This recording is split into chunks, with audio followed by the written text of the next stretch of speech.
Hello, I'm Brenda Sanders Passmore and welcome to Health Bites.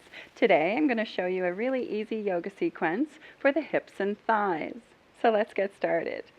If you know your hips and back are tight, I encourage you to get on a cushion or maybe a folded yoga blanket just for a little extra height under the tush, and it will help the seated postures be a little bit more comfortable. So we're going to just stretch on out those legs. We're going to push the thighs together. The toes are pointing up towards the ceiling. We're going to drop the chin on the chest, and then we're just going to exhale, slide on down the legs, dropping the nose downward towards the knees. A lot of people think that this is about touching the toes. It's called a seated forward fold, so the emphasis is actually about folding over, eventually folding the belly and the chest over the thighs. If you can easily access the toes, and I stress the word easily, you can use the yogi grip, the first and second finger around the big toes, and then use your bicep muscles, your arm muscles, to draw you down, should you require more stretch. So just go for an easy, gentle stretch. We're looking for about 75% of your maximum stretch. A feel-good, comfortable stretch. Nothing should hurt. And if you're finding it particularly challenging, just really dig deep with your breath.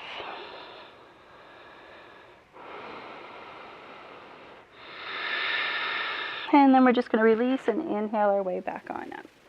Okay, so we're going to come out wider with the legs. You don't have to go out super wide, just wider than what we were. I want you to be able to easily point your toes up towards the ceiling. So if they're kind of doing one of these, bring the legs closer together. Same thing if your knees are kind of lifting up off the mat, draw the ankles closer. And if you're already feeling a stretch in here in the inner thigh, we haven't made it to the stretching part of the pose yet, so I encourage you to draw the ankles closer. All right, so we're going to sit up nice and tall, and then we're just going to bring the hands into prayer. So relax the shoulders down away from the ears, and we're just going to warm up this area. We're just going to start with small little circles, and we can gradually try on bigger ones if they feel good. Our spine is nice and tall, and if your knees start to lift up off the mat as you go, that's another indication that you should draw the ankles closer, because we don't want to irritate the inside of your knees. All right, one more lap around the circle. When we reach the front, we're just going to pause for a moment, and then we're going to go in the opposite direction.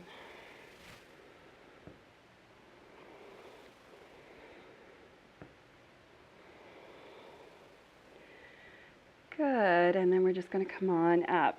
So that was like a little bit of a warm-up for the groin, so when we go into our fold, hopefully it'll feel a little bit more comfortable. We're going to sit up nice and tall. We're going to drop the chin on the chest, and then you're just going to fold over, dropping the forearms and the forehead down towards the floor. Now, if you're super tight in the body this is not really so doable, you're probably going to modify the pose, and your pose might look a lot more like this, where the arms are braced but the head is down.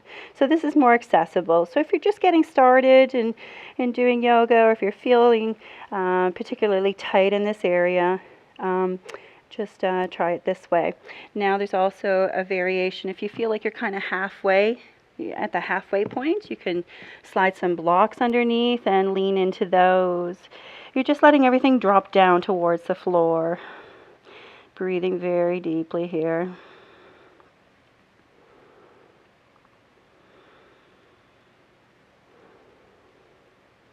And then we're just going to inhale slowly, come on up. All right, so that's wide angle pose. What we're going to do now is we're going to bring the right heel in towards the groin. It's going to look opposite to what I'm saying. Then what we're going to do is inhale, reach up, make a quarter turn to the left leg or the straight leg, and then you're going to exhale, bow the nose down towards the left knee. So the hands are just on either side of the leg, where the head again is very heavy, the shoulders are rounded and very relaxed. It's like you're just trying to kiss your knee.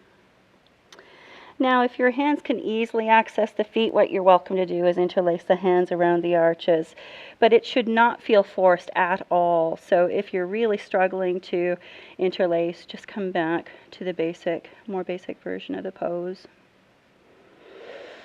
And if you find it challenging, just dig deep with your breathing. That's where all the magic is in yoga. We're going to inhale, slowly make our way back on up. All right, so we're just going to stretch out that right leg, and then we're going to do the other side. We're going to bring the left heel in towards the groin. Once again, we're going to inhale, reach. Make a quarter turn to the right leg. Exhale, bow the nose down towards the right knee. Again, let the hands drop on either side of the leg. Let the head be heavy. Shoulders rounded. We're just dropping down, down, down towards the knee. And again, if you want a more intense stretch, you're welcome to interlace the hands around the arches of your feet.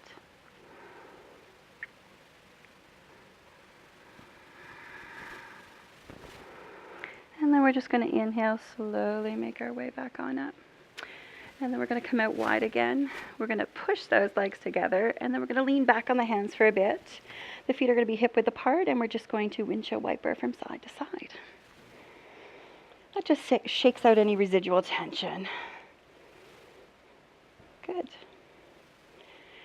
So now what we're going to do is come into bound angle posture. So we're going to draw the soles of our feet together. And what we're going to do is just kind of flutter our butterfly wings a little bit. And some will flutter more than others. You might not be moving very much at all. Others might move quite a bit. And it doesn't matter. We're just trying to create that movement because every time we go up and down, we're releasing synovial fluid. It's like WD-40 for the joints. All right, so we're going to let the legs relax. If your knees look more like this, I'd recommend that you use some blocks or maybe cushions or something if you have them at home underneath the shins, and that just helps support the pose. But if you can't feel the blocks, you need to jam them in a little bit better. Or you can even, if you need more height, you just put them on their side. So either way, whichever feels better in your body. And it'll just make it less pinchy in the groin when we fold over. So we're going to sit up nice and tall. We're going to drop the chin in the chest, and then we're just going to fold on over. You can cup the toes if you wish, a very nurturing variation of the posture. And out of all the yoga poses here, this is the one to really slacken the belly and exaggerate the breath, because you'll notice that your head is just dropping more and more with every breath.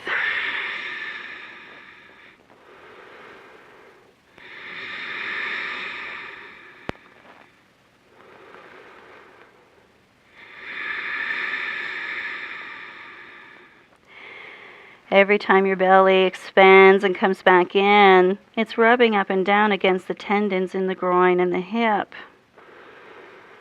And it just allows you to go deeper and deeper. We're going to inhale, slowly make our way back on up. So that's my little sequence for hips and thighs. I encourage you to give it a try. Thanks for watching, and see you next week.